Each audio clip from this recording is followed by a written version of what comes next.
The following program is suitable for all ages. Buffone. A certain magic will always linger with the very name. It speaks of courage and fervor in the world's most brutal game. 55, worn by Doug Buffone, a Chicago Bear through and through. He demanded excellence of himself and anyone wearing navy blue. You tell me what's going on. This is moronic. We're going to get our whipped all the way down the line. I want somebody to get kicked in the and get out there and play. You're getting paid to play this game. I'm playing right. I don't mind you getting beat. I got my whipped many times. But I tell you, I took somebody down with me. You are a professional team. Act like one, for God's sakes. Football fans, this is Buffone 55. The John Buffone Show. Hello and welcome to another edition of Buffone 55, a fast-paced approach to Chicago Bear football analysis. I'm your host, John Buffone, and this is our annual post-draft review show. A lot has happened since the last time we talked. The draft, free agency, fifth-year options not being picked up. Our pets' heads are falling off. With me, as always, is my trusty producer, Alyssa Barbieri. Alyssa, how you doing over there? I'm doing good, John. I'm just celebrating Cinco de Mayo here before our podcast, drinking a beer outside. It's warm enough here in Florida where I can do that. How about you? How are you celebrating Cinco de Mayo? I actually, in true meathead form, just got out of my homemade gym and ran up into here to do the podcast. So very little celebrating, but you know, getting those gains in. But in the quarantine time, it's not about gains; it's about maintains. So that's what I've been doing for the last couple weeks. But let's get down to the business of the show, Alyssa. Can you tell our people what we've been up to, what they're about to hear? In just a minute, we will welcome our guest, Jordan Dajani of CBS Sports, and Jordan will help us get a better understanding of who were the winners and losers in the 2020 NFL Draft and give us a national perspective on the Chicago Bears offseason. After that, we'll tackle our signature segment, 555, where I will ask you 5 questions, which you will have 55 seconds to respond to. The 55 seconds is your way of dedicating this and every episode we do to your uncle, Doug Buffone, who wore number 55 and played 15 seasons for the Chicago Bears. And then we're going to introduce a new segment, John, and we're going to call it Ask Alyssa, and I'll tell you a little bit more about that later. And to close our show, we will wake up the old man, Aldo Gandia, and have him join us for a roundtable type discussion. A lot to get to. I'm looking forward to it. Let's get going. Jordan Dajani now joins us in the barroom. He writes about the NFL for CBS Sports, and we are delighted to have him on the show. Jordan, how you doing? Hey, how's it going, guys? Thanks for having me on. Absolutely. I want to dive right into it. I mean, this is a hectic yet really obscure time if you're a sports writer, and it's just a different situation than a lot of people have ever dealt with. I want to begin with what has to be the biggest issue on every football fan's mind. Is there even going to be an NFL season in 2020? We know the league's about to release the regular season schedule and a preseason schedule and all that other stuff, but this has got to be a really complex situation. Whether are there going to be fans? Do they have to play in certain areas? I mean, what do you think, and what are your insights on the NFL's plans moving forward, and what's your gut feeling about the season? It's a great question, and obviously, I don't have the answer for you, but my gut feeling says that they're going to play football. Now, will that be in front of fans? I'm not sure. That's really where the main question lies. A couple of weeks ago, I spoke to New Orleans Saints punter Thomas Morstead, who's on the NFLPA executive board. So I got some thoughts from him that I published on CBSSports.com. He doesn't think that they're going to play with fans, but he hasn't had any talks with the NFL or with his fellow committee members about how the season's going to go. Here's my thing, though. The NFL hasn't exactly changed course, right? The NBA canceled their season. The MLB didn't start yet. College basketball got canceled. The NHL stopped their season.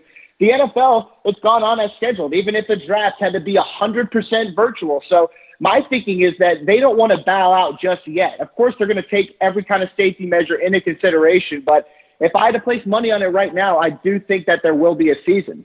And kind of building on that, do you think it's going to be kind of an all or nothing kind of thing where if they don't have fans in the beginning of the year, they're not going to phase it in towards the end? Because as much as people don't really want to think about it, there is a competitive advantage to not having fans in the stands. So if all of a sudden all your home games were in the beginning of the season and there were no fans there, and then you got to go on the road for the second half of the season and all of the fans are there, then maybe that shifts things a little bit. Do you think this is going to be, well, if we don't have fans in September, they're not going to be there in December? Do you think this is kind of an all or nothing, or do you think they maybe could phase fans in? I think they could phase fans in. I certainly don't think this is an all or nothing scenario. I mean, the NFL, they want to make sure that their season continues. And if worst case scenario, if they have to do that without fans, then that's just kind of what they have to do. If you pulled fans right now, would you rather have an NFL season that you could only watch on TV and not attend games, or would you not have an NFL season at all? Everyone's going to want to watch football, right? So that's kind of where the question lies. I don't see this as an all or nothing thing. From all indications, it seems like the NFL is going to do whatever necessary to set up and have a season. Well, let's talk about that season, given that it's all systems go. You recently wrote about the Bears' decision to decline Mitch Trubisky's fifth-year option.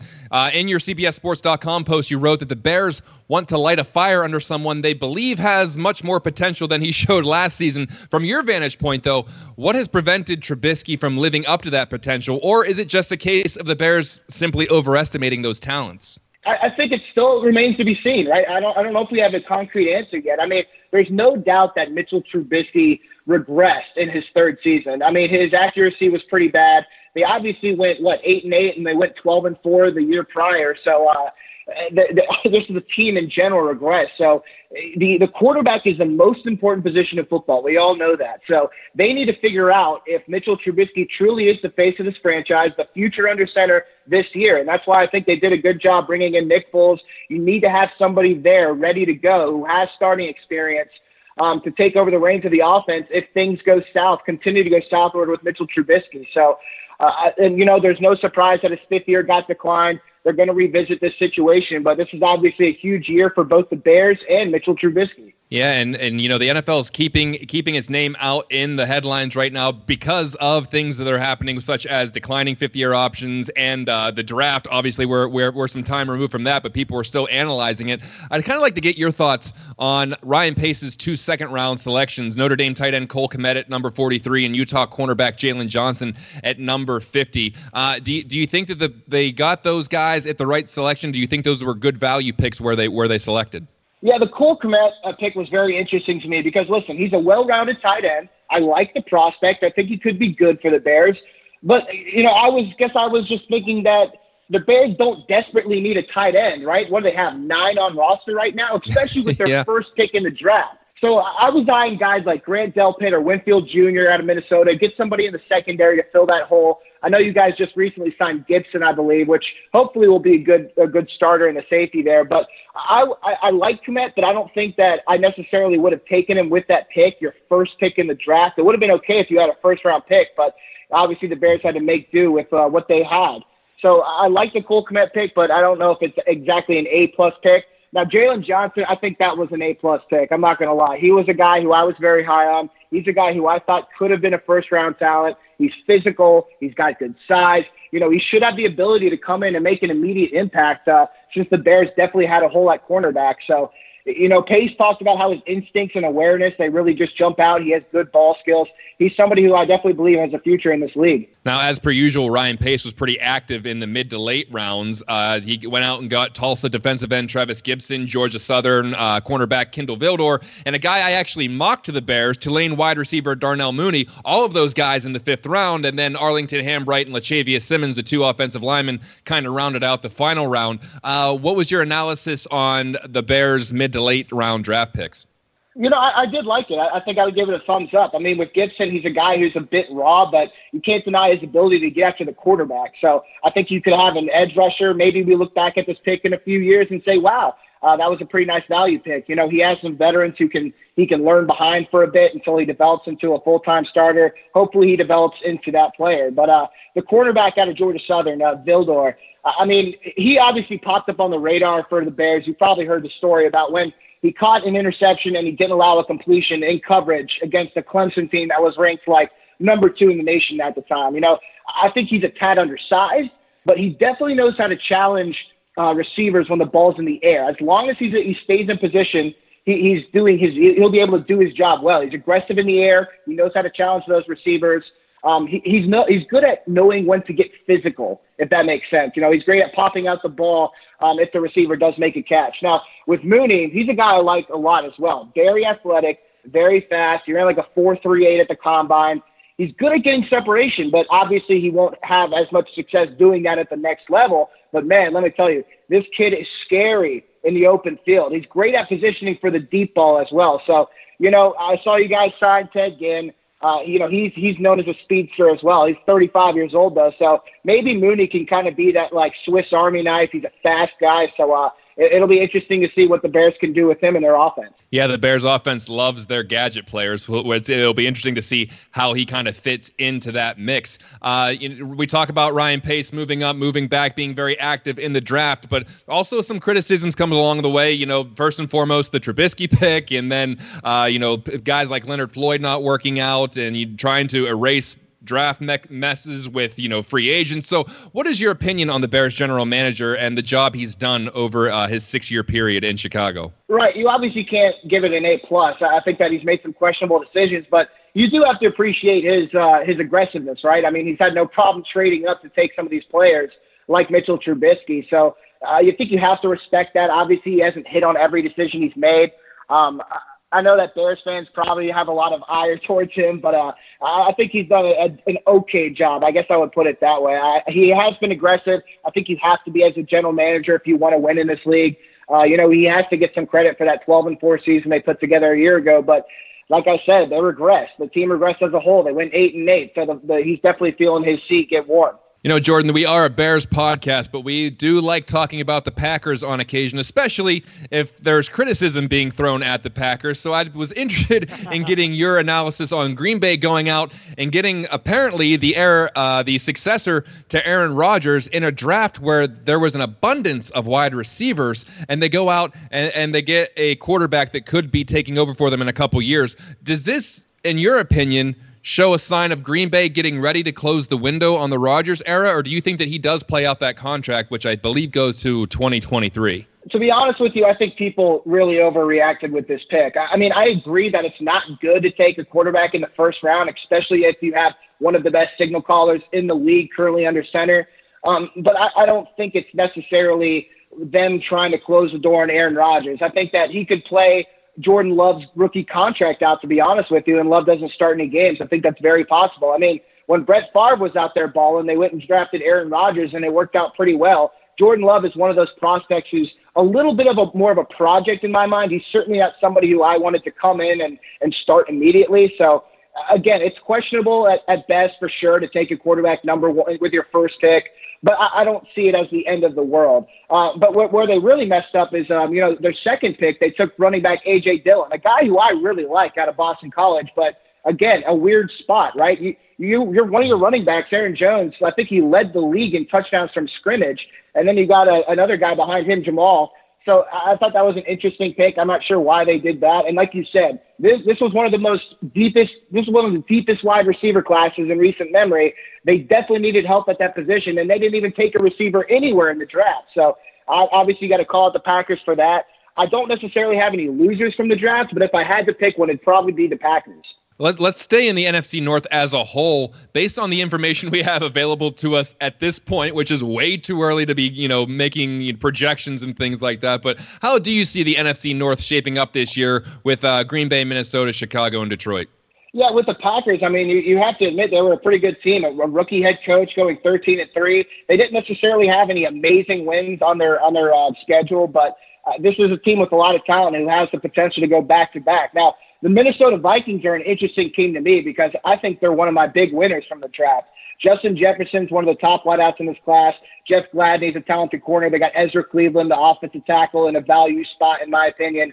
If Kirk Cousins can continue to develop and get better in this offense, and I understand that's a big if, but the Vikings could be another playoff team. For the Bears, they're big question marks for me. They're a wild card team. I'm not sure exactly if Trubisky's going to come back and improve off of that 2018 season and show he's not the 2019 guy that we all saw that struggled with accuracy. So I'm interested to see what the Bears do. But I think they did a good job trying to address some of their needs in the draft. I do think that they do better than 8-8 in 2020. And then I guess the Detroit Lions, they were a team that I thought was underrated last year, but they had to deal with a bevy of injuries. And Matt Patricia obviously took a lot of heat this offseason. So if I had to pick right now, I think the Lions will probably finish in last place. That's music to our ears in Chicago, so we appreciate that.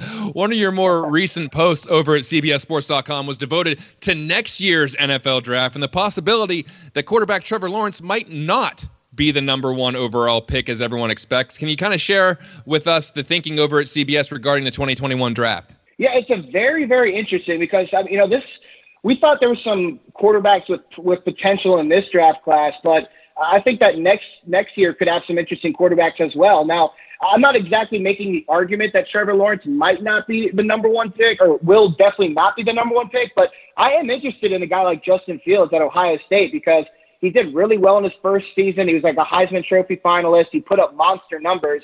And I think that's, depending on how GMs and teams evaluate, they might take numbers over, longevity in college football. So if Fields continues to develop and put up some monster numbers, pick up some of those All-American awards, that's somebody who possibly could go number one. I mean, you never know with the draft, right? I mean, Mitchell Trubisky was a one-year starter, and all of a sudden people started talking to him as if he was going to go number one, and he ends up going number two, right? I mean, I'm from North Carolina. I watch a lot of UNC football. I got friends on that team. I liked Mitchell Trubisky, but I was very curious as to why his stock was soaring in the offseason leading up to the draft. So that's what makes the NFL draft so exciting, though. You don't exactly know who these big-time risers or fallers are going to be. So that's why you can't lock in Trevor Lawrence as the unanimous, definitely going to be the number one pick next year, because there's guys like Justin Fields or maybe even a player who's not a quarterback that could go number one overall. One thing that could really throw a wrench into this is there might not even be a college football season, or if there is, it could be shortened or moved to a different part of the year. How much could that play into, not being able to scout, and all of a sudden you're going off of pretty old tape? And maybe if they do move the season to, the winter or the spring, Trevor Lawrence says, I'm not playing because I want to just I just want to go to the NFL. I'm not going to play play in the spring and then expect to play next fall in the NFL. How much does this social atmosphere play into that, where there could be a shortened season or no season at all? Oh, it could affect it a ton. I mean, if you're having to go off of tape a year old and, your opinions could change on prospects throughout the year and their senior years and stuff like that, it's huge, especially if like some conferences decide to play football and then some don't, which is like a rumor I heard. But then again, I mean, like you said, it kind of opens this Pandora's box. Some players, they probably think it's better if they skip this year and just wait for next year's draft. So to answer your question, it could provide a ton of problems for the NFL just in terms of scouts and being able to evaluate that incoming talent. Absolutely. That's going to be an interesting storyline to watch because some teams could play, some teams could not, depending on where they're located in the country. I know that, and a lot of teams in California, they could be the last ones to reopen up because they want to stay locked down as much as possible. So it could definitely cause some interesting storylines as far as prospects in college football and then ultimately impacting the NFL. Alyssa, I know you have questions for Jordan. I'm sure the chat room does as well. What do you got on your end? Hey, Jordan, thanks so much for joining us. No problem. Thank you. So I have 3 questions for you. So obviously kind of going back to Mitchell Trubisky. So who do you see being the day one starter for the Bears? Is it Trubisky or Nick Foles? And do you see that being a permanent fixture, or do you see that changing at all? What do you think? It's a good question because I know this will probably be an unpopular opinion, but this is what I would have done if I was the Bears GM. I would have said that Mitchell Trubisky is definitely starting day one, but I'm not going to be afraid to pull the trigger if he cannot play up to expectations and he continues to regress, right? Because we got Nick Foles in the waiting, a guy who won the Super Bowl MVP starting the season as a backup, right? So it's fine if they want to have an open competition. It really just comes down to, do you think Mitchell Trubisky can roll with that fire that's been lit under him, or is he going to fall under pressure, right? So if I had to put my money down on it right now, I want to say Mitchell Trubisky. But in terms of the second part of your question, no, I don't think that there's one quarterback on this roster that's going to start all 16 games. Interesting. And so obviously a big part of, the offensive success and some of the struggles last year was the offensive line. And so the Bears brought in Juan Castillo as their new offensive line coach. Do you think that having Castillo in there is going to help the offensive line step up? You certainly would hope so. I know that people were kind of on social media saying that they wanted the Bears to address the offensive line. They certainly did not perform up to expectations in 2019. They got Jermaine Ifedi, who was struggling with Seattle, but hopefully he can kind of step in as a starting guy. So hopefully with a guy as talented as you're bringing in as a coach, you can kind of turn this around. And because, their job is they're tasked with protecting the most important position in football, the quarterback. So, and also opening up those running lanes for guys like David Montgomery and Tariq Cohen. So I'm hoping, I'm as optimistic as you guys are with the change in coaching right there, that the offensive line can be better than they were last year. And kind of going over to the run game there, the Bears didn't, really address running back in the draft. They have David Montgomery, Tariq Cohen, more of a gadget player, not a true backup. Do you think the Bears still need to? Are there any players that you think the Bears should still sign in free agency to find Montgomery a backup? Yeah, absolutely. I mean, running backs, in my opinion, really aren't that hard to come by. There's a ton of talent always on the open market. And I don't have the list of free agents in front of me, of course, but there's someone who was just released from the Jaguars, a guy by the name of Jeremy McNichols, who spent the preseason here in Nashville, where I'm based out of, and very athletic guy, sometimes a one-cut back, great in the second level. Like I said, running backs are not hard to come by, so it's always smart to take a flyer on one of these guys late in free agency just to see if you can tap into something special. And like you said, the Bears like to run with multiple backs, and Tariq Cohen has really found success as a receiving back more so than just a gap runner. So if they want to continue doing that, I would definitely say that they should test the open market, bring somebody else in. At the very least, you have another offensive weapon to work with. Have you heard anything about the future of Lions coach Matt Patricia? Is this like a playoffs or get fired kind of year, and are any of the stories about Patricia being unpopular with the players in the locker room true? I would assume that they're probably true. There's always some truth to those stories that come out, and he might not be the nicest guy in the world, but I still think he's a pretty darn good football coach. And like I said, I try to watch every snap from almost every game of the season. And the first couple of weeks with the Lions, they looked like a really underrated team to me. And they should have beaten the Packers in prime time. They almost beat the Kansas City Chiefs before Patrick Mahomes had a game-winning drive in Detroit. I think that this team, if they can remain healthy, they could be onto something special. But I don't know exactly what their ceiling is, right?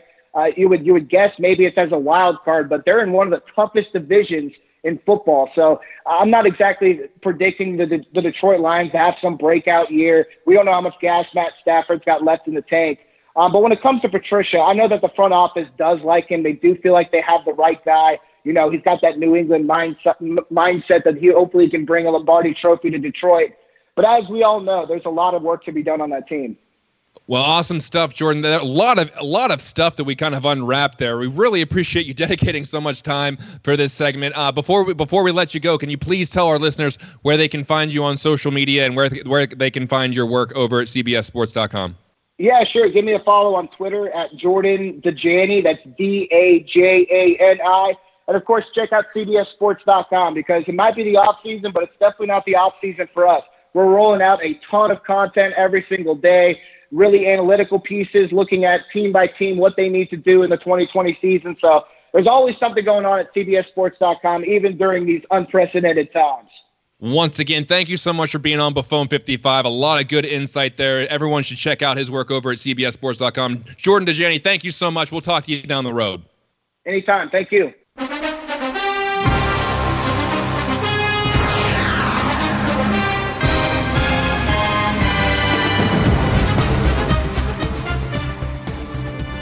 I'm so glad that Aldo hit the beat with the music there. we were thinking the same thing. I'm like, wow, Aldo didn't fall asleep at the wheel. That's good. That's good to know. I was waiting for it. Yeah. So we know that the sound of that music, when we have the music, just kidding, Aldo. When that sound means that it's time for our B55 questions. So, John, I've been anxious to get your take on this Bears draft. Pace has received grades from anywhere from A- to a D from some analysts. So you've had some time to assess the draft and Pace's picks. So can you give me your assessment? And I'm sorry, but you're going to have to do it in 55 seconds. Go. Oh, boy. Well, I'm glad I got a little more time to think about this. At first, I was a tad skeptical of the the 2 second rounders. I didn't know if the tight end position needed addressed that early, and I really, really wanted a safety, so I wasn't sure about the cornerback pick either. But I started stewing over it a little bit, and I'm liking it more and more. Look, the learning curve for a new tight end is usually around a year. So you have Jimmy Graham here to teach and step in as the starter right away. Graham is probably gone next year, so Kmet will also have a year of seasoning before he's thrust into that starting role. Then Jalen Johnson seems like a high character player who could become the next stud in the defense. He's taking Peanut Tillman's number, so obviously he's up for the challenge. But unless something is reworked, Kyle Fuller's cap hits something like $20 million next year. So who knows what might happen there. But at least there is a guy in the hopper that might have the ability to step up and be a number one. And you guys know my feelings on Darnell Mooney. I had them taking him in the 5th round, and I think he's going to blow the lid off of some defenses this year, at least a couple times. And I've heard good things about Travis Gibson and Kendall Vildor. So it's not the most sexy draft in the world, but it could be an effective one. I agree. And I mean, considering that the Bears, were without a 1st round pick again, but I mean, don't get me wrong, I'll take Khalil Mack over, Pace potentially botching another 1st round pick. But I think that, Pace found some great players where he did, especially in the 2nd round. Like you, I was a little hesitant about Kmet, but, taking it into consideration, with Graham and, him potentially, not being here next season. But I'm really excited about Jalen Johnson because they got two, I think in Kmet and Johnson, two, potential like 1st round talents. They got some great developmental guys in the 5th round. The 5th round, we could look back in a few years and be like, man, Pace really nailed it with those late round gems again. Let's hope. I mean, the 5th round, it can yield some good gems, and I'd be happy if one of them hits, but all 3 would be great as well. Absolutely. So in the week since the draft, the Bears have made some signings in free agency with Ted Ginn Jr. at receiver and Shawn Gibson at safety. So what are your thoughts on those 2 guys and how they can contribute this season? The clock starts now. Look, I like it.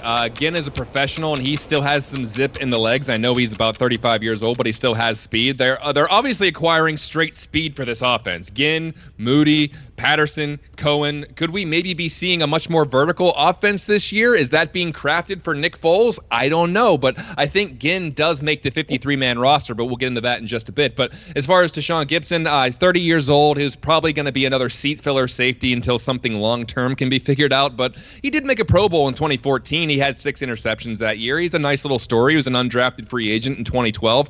He's got a 6-foot, 215-pound frame, and from what I understand, kind of splits his time from being in the box and playing free safety. So I hope he is a guy that comes to the line a little bit more, and that lets Eddie Jackson be the playmaker, ball hawking, roaming free kind of player we saw a couple years ago. Both Ginn and Gibson are super cheap, so the only risk is that if they are required to play substantial snaps, which it looks like Gibson will, and he could underperform, so that would leave Dion Bush. But I think there's low investment, possibly high reward on that. Definitely. And I think, the Bears added, some experienced veterans at 2 positions that needed to be addressed. Obviously, I don't think that Pace, was confident enough to go with Dion Bush there as a starting strong safety, and bringing Ted Ginn in, like you were saying, it brings a lot of speed to this offense. So they're going to need a quarterback that can hit these guys. So, we'll see who that is, if Trubisky can turn it around or if this is Foles' offense. And now they have a lot of talent on special teams. A lot of these return guys. Obviously, it's still Tariq Cohen and Cordell Patterson's jobs to lose. But I'm a big fan of the Shawn Gibson signing. I think it's one of my favorite moves this offseason by Pace. He was patient after he didn't address it in the draft. I was a little worried, and this really helps ease my concerns. Yeah, I really wanted one of those safeties. So, but I'll take Gibson as a 1-year guy. Absolutely. So kind of going back to Ginn. So Ginn signing and the drafting of your guy, Darnell Mooney. I mean, congrats, John. You just keep your call on this stuff. It gives the Bears 12 receivers on this roster. So that means about 5 or 6 of them are going to get the cut. So can you give me your preseason predictions on which receivers will typically suit up for preseason games and Are there any that you think could be surprise cuts or that could, be surprise guys making the 53-man roster? The clock starts now.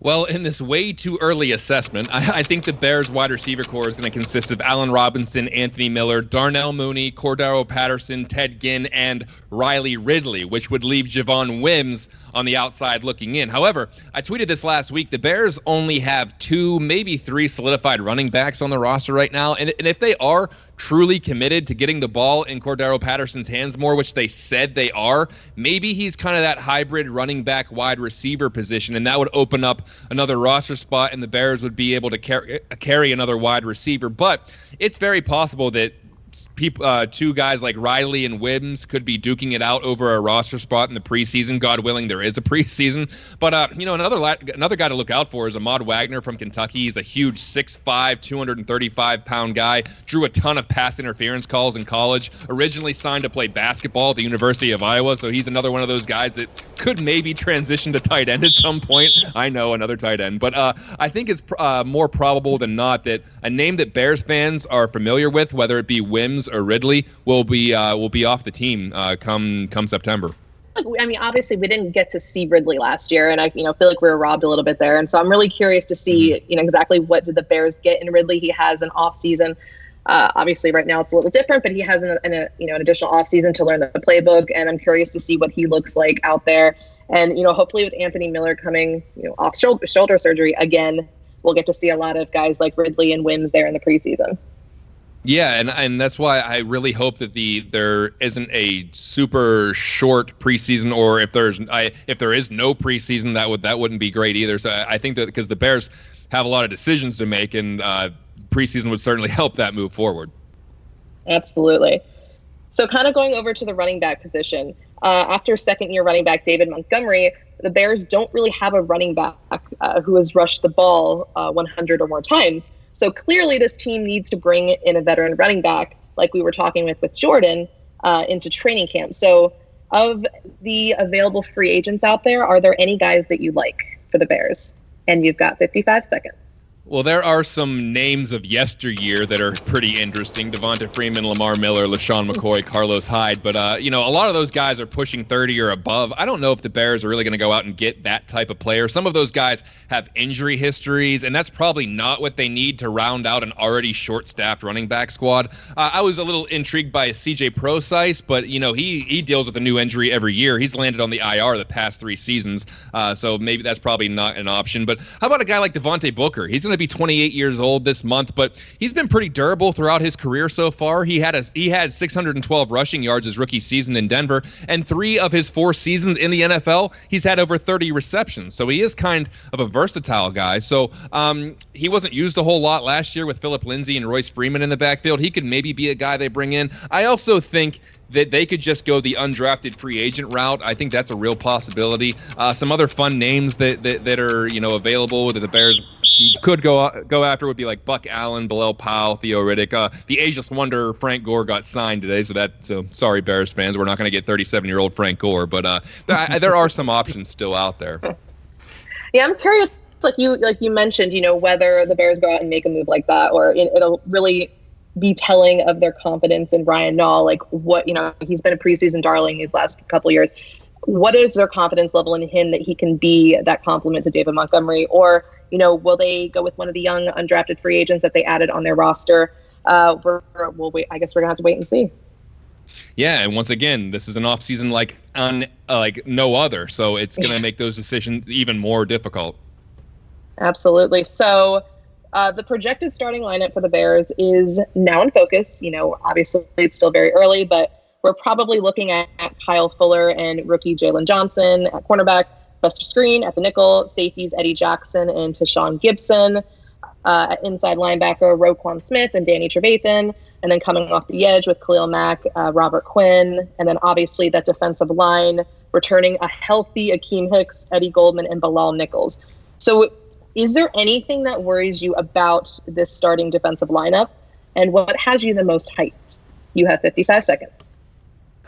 Well, this is really difficult to find something I don't like because all of those names kind of excited me. So I guess I'll nitpick a little bit and say the secondary has some question mark. Will Jalen Johnson transition quickly, or will Artie Burns be put in there? Will Gibson fit in nicely at safety? By the way, I'm not deathly afraid of this at all. I would just say it's the most concerning out of a pretty non-concerning situation. But what I am excited about is the pass rush. I love that Quinn is going to be in there getting a lot of one-on-ones. Khalil Mack will be Khalil Mack, and Akeem Hicks, same thing. So what I do like is the pass rush, and I think that can ease some concerns on the secondary. Maybe Johnson and Gibson won't have to stick to their assignment as long if Mack and Quinn are terrorizing quarterbacks. I also think that they're going to be a little more interesting from a depth point of view at pass rush. Obviously, they're psyched on Travis Gibson, the rookie out of Tulsa, a lot of raw talent, but could contribute in situations. Barkevius Mingo, a really good athlete. He could come in and add something as well. So I think that there will be an increase in turnovers this year because I think opposing quarterbacks are going to be under a lot more pressure from the pass rush. So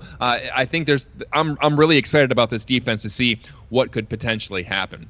Well, that rounds out the B55 segment. I want to take some time to name or debut our new segment here at Buffone 55. It's called Ask Alyssa, and if you are good with context clues, then you know exactly what we're going to do. I'm going to ask Alyssa to talk about one of her recent posts over at BearsWire.com. Alyssa, you got quite a few to pick from. What do you want to share with our listeners this week? Kind of sticking with the theme, taking a look at what this lineup's going to look like. I did a couple of posts recently examining the roster comparisons on offense, defense, and special teams from last season around this time or heading into training camp, and where they stand following the draft, and kind of like, did they get better at this position? Did they upgrade? Did they regress? Did they lose some key players that might hurt them, especially depth-wise?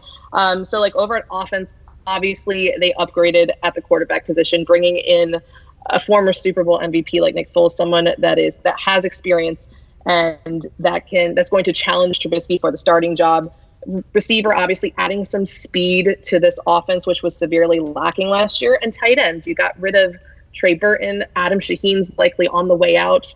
And you brought in, Jimmy Graham's still suspect, but you have a young Cole Kmet, and you brought in Demetrius Harris. It's going to be exciting there. And then over on defense, just like we were talking about, I think overall you could say that it's better than last year's group, at least in terms of starters. And it could, I've seen people talking about it could rival the 2018 team. Obviously, we can't predict that now. It has to be proven on the field.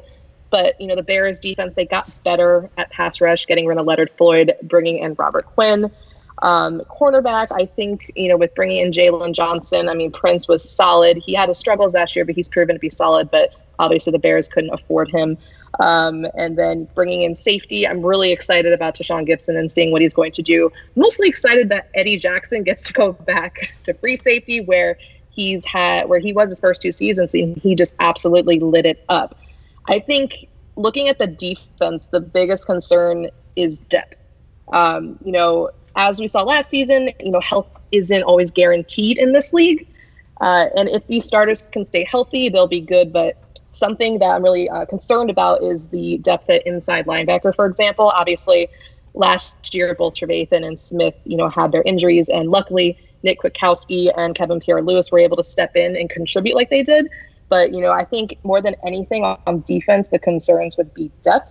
And then over on special teams, it's, pretty much the same. We have a kicker competition. It's not as hotly contested. I think we can say pretty confidently that Eddie Pinheiro is going to win the job. But, other than that, it's really curious to look at the roster at this point. Hopefully we have a training camp. Hopefully we have a season. I think they'll find a way to play football, but it's really interesting just to see how this team has grown, how Ryan Pace has grown this team in the course of a year. And so with that, we are going to open things up here on Buffone 55. We got to wake Aldo up and talk some more Bears. You there, Aldo? Wake up, Aldo. I am actually awake, wide awake, and really enjoying the show. Great interview with Jordan, and I love the B55's questions. John, you were really on top of that. Love your responses to those questions, and Ask Alyssa. Nice new segment, so well done. We keep it moving, man. Hey, today the media talked with the new safety that the Chicago Bears signed, and I'm losing his name right now. Gibson. Deshaun Gibson. So I wanted to play. I got 2 sound bites from him so that we can react to. The first was he was asked about the courtship that the Chicago Bears went through to obtain him, and this was his response. Chicago was one of the first teams to kind of reach out, and I had history with Chicago after last year when Jacksonville released me before I signed with the Texans. We kind of had brief conversations, and last year, like the same this year, was kind of like a whirlwind. Obviously, the timing was a little different last year. So, it was quick. It was right before free agency last year. So we had previously touched base last year. Chicago was definitely a familiar interest dating back to last year. And this year when the opportunity came up again, it just was opportunity that I couldn't pass by. Obviously, we all know the rich history of the organization and the defense and the trajectory that this organization is going. And, I was just excited to get the ball rolling. And obviously everything worked out of the line perfect. And, we was able to come up to a deal. I love any veteran player who signs with the Chicago Bears and talks about the history of the organization, because I think that's an important part of bringing in veterans. They get it. They know about the Chicago Bears. They know about the history. This is unlike some of the newer franchises in the NFL. This is a team that if you really, as a player or any really member of the organization, if you really buy into the team's rich history, it can improve your play because you're more dedicated, you're more, invested in what the team is trying to do. I thought everything he said there, John, was right on tap, right? Oh yeah, I love hearing when players talk about the history. Obviously, the 100 years of history with the Bears, but and that's something that I think the Bears have going for them. I mean, a lot of these guys, when they were born, Jacksonville wasn't even a franchise, Carolina wasn't even a franchise, Houston wasn't even a franchise. So the Bears and I think they should embrace that history more, talking about all how they helped craft this league. And when you hear a guy talk about that's refreshing, because that makes you think, he gets it. He understands. Mm-hmm. So now I'm not saying that's going to make him a Pro Bowler this year, but at the very least, it gives you an idea that he has the right mindset going into it. Yeah, I'm totally with you. And one of the things that we had Doug Plank on Bears 100 Proof 3 weeks ago, and one of the things that he talked about was how the Bears organization really doesn't reach out to a lot of the veteran players like himself and Gary Fensick and some of these guys. They were all contacted for the 100th anniversary, but they don't really do a good job, the organization does, in terms of keeping some of these legendary names, in the spotlight, making them ambassadors for the organization, considering them for roles in the organization. That's a whole different story, but I'm glad that players that are coming in are talking about the history, and I wish the organization would do a little bit more to put that front and center. For me, an old guy, I'm 61 years old. That's really important to me. Those memories. Oh, without a doubt. Hey, the only way we get to where we're going is understanding where we've been. So I'd like to see a little more embracing of that as well. Alyssa, you were pretty high on the Gibson signing. What do you like about him in particular? When I was doing a post about him, like 5 things to learn about him, was just kind of, taking a look at, his, I think he had been in the league for 7 years. And one of the things that stood out to me, he's a playmaker. He has had at least one interception in every season that he has been in this league. And he's had, I think, one interception 3 times, and he's had above 4, I think 3 or 4 times. So I love that he's a playmaker. I think he's going to fit in with this defense and really thrive from obviously having, that defensive front, that front 7 that's really going to help him and help Eddie Jackson out. I'm excited they have an experienced veteran like him. Like you said, it's not going to be he's not going to be probably the long-term answer, but the Bears are in win now mode, and this is a move that really screams win now. You get a guy in here like that can make plays, and that can be a compliment to Eddie Jackson. And I think, that's what they went out and did. I got to say, I apologize, John, but I was just going to say that's really the thing that worries me about Gibson is that he is so similar in style to Eddie Jackson. Listen to this next soundbite. You'll hear him talk about the similarities he and EJ have. And I guess I'm a little bit more old school, where I think you need one safety who's a hard-hitting one and another one that's a ball hawk. Again, just like last season with HaHa, we got two ball hawks, which is great for turning over the ball, but you gotta be able to tackle in that back line. So listen to Gibson talk about how he and EJ can coexist. 2020. Obviously, ball skills is one of the things that jumps out at you. One of the biggest things is, man, that's one of the quickest ways to get you known in the league is ball production. And 2 years ago, I remember when he was making some noise, and he was just coming on the scene, and obviously put the league on notice. And, he's just been a consistent player, man. I like his game. I like the way he played the game. I like his instincts. And, pairing with a guy like that, man, I've always prided myself on being ball aware. And having two guys back there, and with a D-line and a front seven and like that in front of you, this defense has always prided themselves on being able to get turnovers. So I think that's going to be a deadly combination. Obviously, I'm excited to pair with him. I'm excited to, give him my knowledge of the game. As good as he is, obviously, he's still a younger guy, man. So there's things that, that I've been able to experience in my time in the league. This is year 9 for me. So, anything that he might need from me. And like I say, man, I'm still learning the game too. I can never get too much knowledge. I'm gonna pick his brain as well. So it's just a perfect pairing to me, man. Obviously, I'm excited to get to work with him, and a guy with a similar skill set to mine. And it's a blessing to be able to be involved in with a defense like this, and have playmakers like that, because everybody get opportunities. If they're scared to throw over there his way, then hey, more opportunities for me. What do you think, John? I don't want to say it's alarming, because it's not, but you would prefer a guy that could, come into the box a little bit more. But I think this ultimately comes down to how Chuck Pagano is going to scheme this. I mean, this was Pagano's first year with the defense last year, and we obviously saw that Eddie Jackson didn't make all of the. He still played well, but he didn't make the splashy plays that he made 2 years ago. So I think it's up to Pagano to see what he has at the safety position, understand what Jackson does well, understand what Gibson does well, and hopefully schemes accordingly. If he can play in the box, I think he should be in there.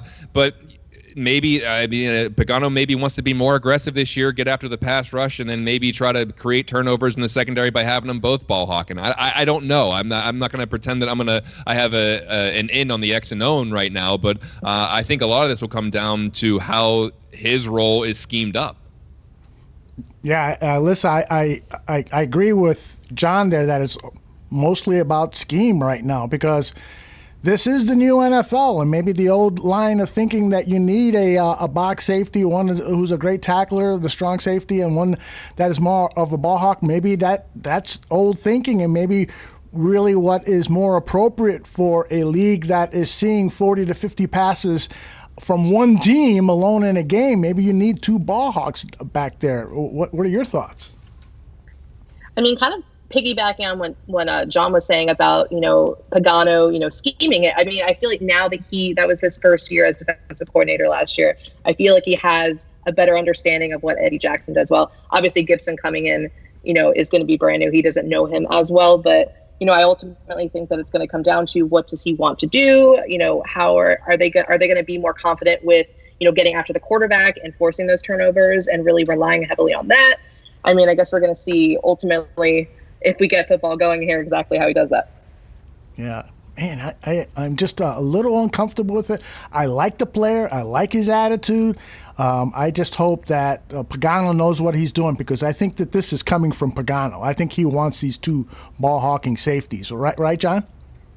Yeah, he obviously had to have a say in this. So if he sees something he likes in Gibson, then maybe this is about, fitting the scheme for this year. And, he knows what he has now, and he has an extra pass rusher and Quinn coming in, and he can do things that Leonard Floyd can't. And so maybe we're going to see some things being adjusted, and maybe it works out really well. And I'm going to go ahead and assume that that's what's going to happen until it's not. Yeah. I'm going to try to be positive about this, the optimist with this, but we really won't know until we see the product kind of on the field. And we're talking about the defense, and we're nitpicking you a little bit just because there is so much talent on the defensive side of the ball. We even start talking about the offense where there's question marks all over the place. You ain't kidding. We want to keep optimistic here, John. Yeah, I understand.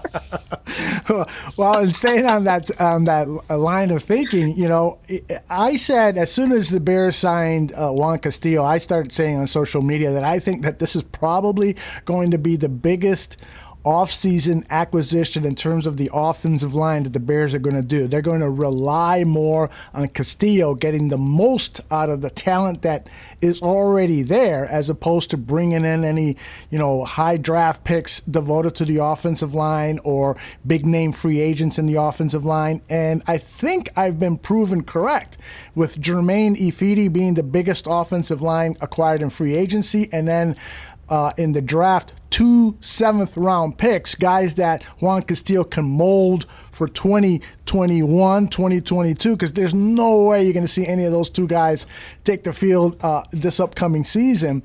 Where is your comfort level on where this offensive line is and could go to? Because, these guys... 4 of the 5 starters from last season are returning in their spots. The only question mark now is who's going to win that right guard position.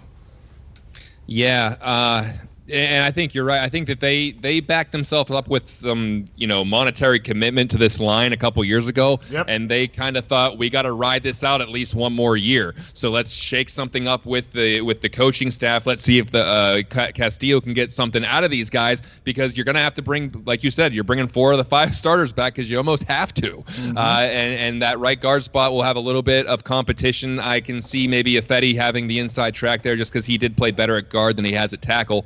And he was a name coming out in the former first round draft pick. But I think that's still a big question mark. Do you really think that Juan Castillo is going to turn this line completely around and they're going to be a lot more efficient than they were last year? I would hope so, but I don't have a whole lot of evidence that it is going to point to that being the more probable outcome. So yeah, I think that there's definitely some question marks there, especially if Nick Foles is going to be your starting quarterback. Now I like his decision making more, and I like that he goes through his progressions better, but he also isn't the most fleet of feet. So if there's some holes in that line, then Nick Foles is kind of a statue back there.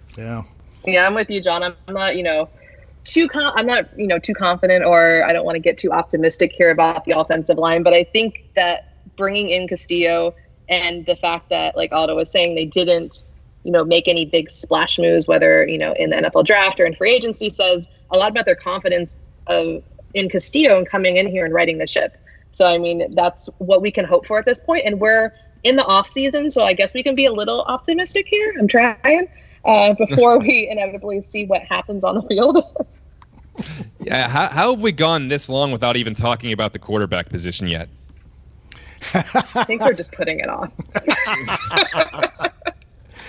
You know what? I got to tell you, I am feeling optimistic tonight. Tomorrow I'll be totally pessimistic. I'm sure you are, Aldo. I mean, I vacillate more than anybody in the world regarding Mitchell Trubisky. One moment I'm hopeful and I'm in love with the guy, and then the next moment I dislike him and so forth. But right now I'm feeling that this is what he needs. He needs competition. He needs a kick in the butt. He needs to know that he has got to go out there and prove to people that he can be a solid quarterback. I'm glad that they did not pick up the 5th-year option. I'm glad there's another quarterback in the quarterback room who is going to be competing for the job. I'm glad that some of his teammates have publicly kind of let out hints that maybe he's not the right guy for the job. This is the time for Mitchell Trubisky to prove. All the excuses are done. I mean, yeah, you could go back next season and say, well, the offensive line did this, or this guy didn't run that run route. But, hey, seeing is believing. And what I see is a quarterback whose footwork is not where it should be. And Dave Ragone, in my mind, should have been promoted or fired long ago. But again, his footwork isn't correct, which leads to accuracy issues. And there are certain times where he is surveying the field, just like Alyssa said, and he is not processing well. And it is obvious to the Chicago Bears that that's a big problem, which is why they went the safe route in picking up a quarterback who is not obviously a marquee name, but is somebody that knows the offense and can probably execute it better than Mitchell Trubisky, although I am hopeful that he's going to turn things around.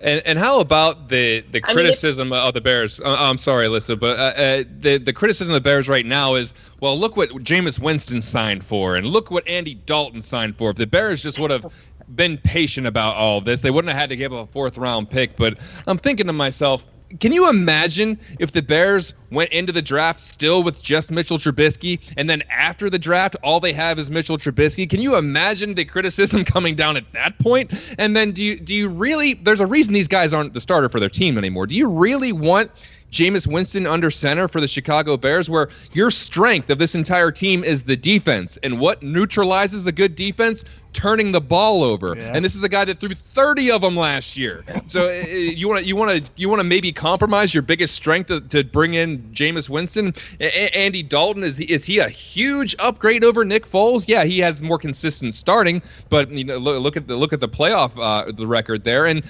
so I think that I'm not saying that Nick Foles is going to be this godsend where he's going to take the Bears to the promised land automatically, but you look at the current social situation we're in. There might not be OTAs. There might be a shortened training camp or preseason. And this guy knows the system. So the familiarity with the coaches and the system certainly plays into his advantage. So if you go out and you sign Jameis Winston and he doesn't get to work with the receivers until August or September maybe, or whatever happens. So maybe you sign a guy to a 1-year deal who's not really gonna do anything for you. So I know there's some committed money to Nick Foles, but people are talking about, well, you could have got Jameis Winston for $1 million. What does Nick Foles hit against the cap this year? Like $5 or $6 million when it all comes down to nickels and cents, nickels and dimes. So I get it. He's going to be on the hook for him. If he plays bad, they're going to be on the hook for probably at least 2 years with Nick Foles because of the guaranteed money. And yes, it is concerning that if he does play well and Mitchell Trubisky does not play well, that Nick Foles opts out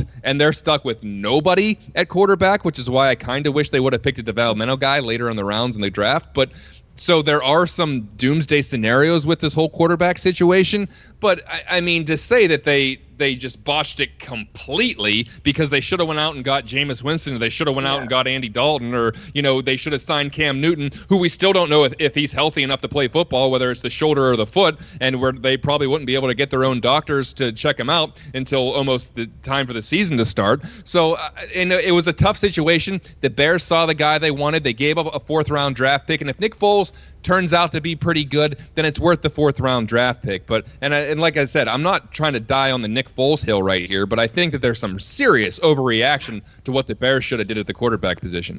I completely agree. I'm right there with you with Foles. I mean, looking at the options that were out there, and I know that people will complain, they traded a 4th-round pick and the money, but ultimately, like you said, I mean, this offseason's unlike anything that we've experienced before. We don't know how that's going to affect OTAs and training camp, and he knows the system.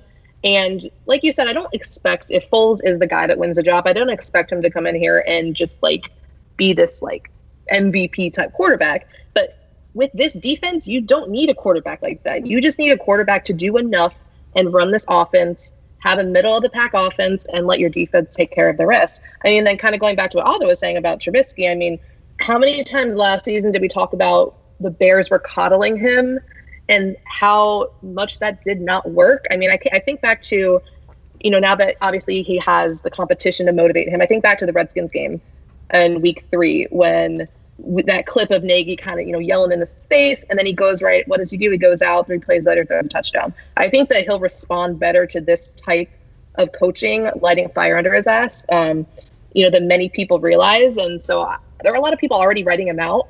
I wouldn't necessarily write him out. I'm not sure who I've really put my money on right now because it kind of Aldo was saying changes from day to day. But I think that whoever does win the job, I mean, they just have to do enough. That's it.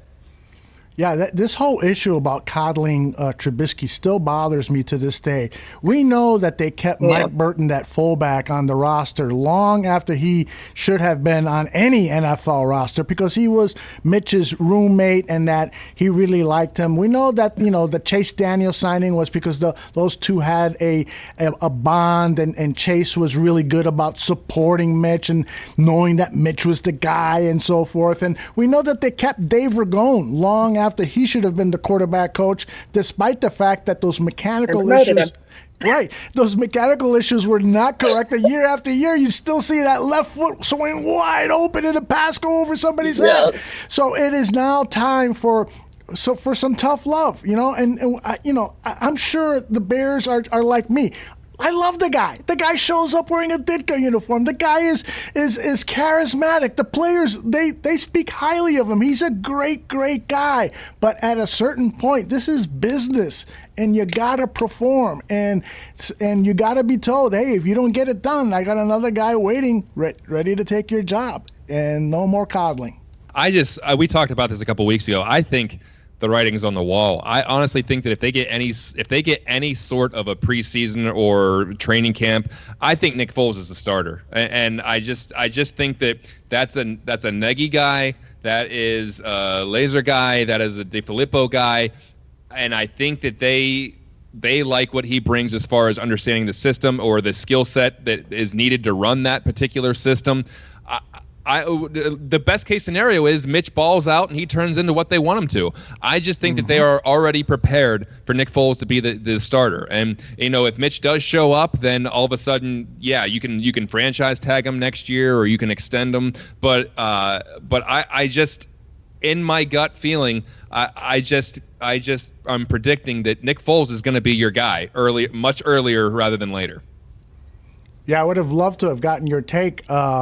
Well, I could probably get it now. Is do you think that we need another quarterback before camp begins? I mean, you've got Trubisky, you got Foles, and you got Tyler Bray. They got to bring in another camp arm, and should that camp arm be a veteran, or should they look around and see if there's still some promising kid that can be molded, and if he looks good in camp, he somehow is kept around, stash him in the practice squad?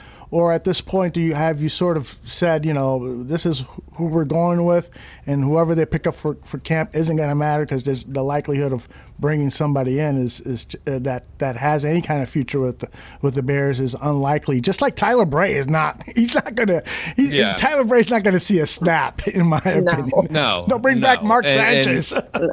It would have been nice to have a guy that you could maybe bring along on the practice squad and can learn the system, and maybe he turns into something. As far as bringing a veteran in, I don't know what purpose that would really serve. Especially, I want to know more as we learn more about the timeline and whether or not there are going to be OTAs, whether or not there are going to be is there going to be a full training camp. So maybe if you do have a young guy in there, he doesn't get a whole lot of coach time anyway. He doesn't get a whole lot of developmental time anyway. So I think a lot depends on how much time these guys are actually going to have. But I think the Bears are very much just, you look at the moves they've been making. They're very much invested in 2020. You don't sign a Jimmy Graham unless you're expecting to win this year. You don't re-sign Danny Trevathan unless you think you're going to compete this year. You don't bring in Ted Ginn unless you really think that he's going to contribute this year. So I think the Bears are fully focused on 2020, and maybe it's let the chips fall where they may afterwards. If Foles balls out, maybe we'll pay him, and then we'll use the second rounder on a quarterback next year. Or if Mitch balls out, we'll franchise tag him, and then we have our quarterback room for the next 2 years because, Foles is going to be here. If Foles doesn't play well, he's still probably going to be on the roster next year just because of the guaranteed money. So I think that they're pretty much going to say, let's see what happens this year, and then we'll cross that bridge when we get to it in 2021. Mm-hmm. Yeah, before we get out of here, Aldo, I want to tell a quick story because it was kind of funny, the reaction I got to this on Twitter. I took to this a couple weeks ago. I said I sold an old Bears jersey on eBay for $14. Well, eBay took $2 of those, and then the shipping of that jersey was $11. So I made $1. Oh my so God. if anyone's looking for a business partner, I clearly know how to make a buck. Literally a buck. So John, which Bears jersey? And that's the part that I left out of the tweet, and it got so much more interaction than I thought it was, and everyone was asking me whose jersey it was. It was a road white Alshon Jeffrey jersey. Now, I should start by saying that this jersey was a Christmas present from an ex-girlfriend during Alshon's last year, so I guess it was like 2016, I guess. I'm not sure who left town first, her or Alshon, but either way, I get this jersey on Christmas, which most of you know is in late December. Well, the Bears sure as hell didn't go to the playoffs that year, so I got to wear the thing for one game. I watched the Bears get throttled by the Vikings. Alshon skips town. He ends up in Philly. My girlfriend and I aren't together, so I have no legal obligation to wear this thing anymore. So it's just been collecting dust for the better part of 4 years. So I basically gave the damn thing away. So congrats to the fella in Miami that just bought it. So you basically got a brand new Alshon Jeffrey jersey that was worn for all of 3 hours. So once again, anyone trying to start an online business. Yeah, if anyone really wants to, I have some great ideas about free shipping and giving things away for free. So if anyone's super excited about starting an online business, I'm your guy. Yep. But with that being said, we're just about wrapping things up here. Aldo, you can go back to reading your scrimshaw and mixing up your warm milk for bedtime. Thank you. I want to let people know that we do plan on being back in August, fingers crossed, for our anticipated startup date for the start of the season, right after the third preseason game. Maybe we'll sneak one in here and there if some news breaks or something like that, but we'll certainly keep you updated on all of our social media channels. Alyssa, can you take us through what's up for the rest of the week, how things are looking at the bar room, and where they can find your stuff on social media? Sure thing, John. So tomorrow morning, it's the Mike North Advantage. On Mike's last show, he had on Coach Mike Ditka. So we can't wait to see who he has on next. Alyssa, I'm sorry. Let me interrupt because late breaking news. Cole Kmet is going to be Mike North's guest tomorrow morning, 10 a.m. Central, live here on Mixler. Yeah. So he just locked that up. Breaking news right here. Yeah. I'm sorry to interrupt. Go ahead, please. Nice. Well, there we go. So make sure tomorrow morning, tune into the Mike North Advantage, where he's going to be talking with the new Bears tight end, Cole Kmet. And then on Wednesday night, the Barroom is going to continue their live video, right, with 100 Proof, over on the Barroom YouTube channel at 7 p.m. Central. So don't miss that. And remember, for any children out there listening, 100 Proof is for adults only. And then on Thursday, Draft on Tap has one more show before they go on hiatus. And their guest is former Chicago Bears scouting director Greg Gabriel. And we're going to finish the week off on Friday with I Have a Stream, the John Santucci-led podcast that covers all the latest top shows on your video streaming channels. And don't forget, you can follow me over on Twitter at Alyssa Barbieri and read my stuff over at bearswire.com. And if you want to interact with me, yell at me, talk with me, start a business with me, you can follow me on Twitter at JD Buffone. But that will wrap up this edition of Buffone 55. Thank you so much for tuning in. We'll keep you updated on the next show. Good night, everybody.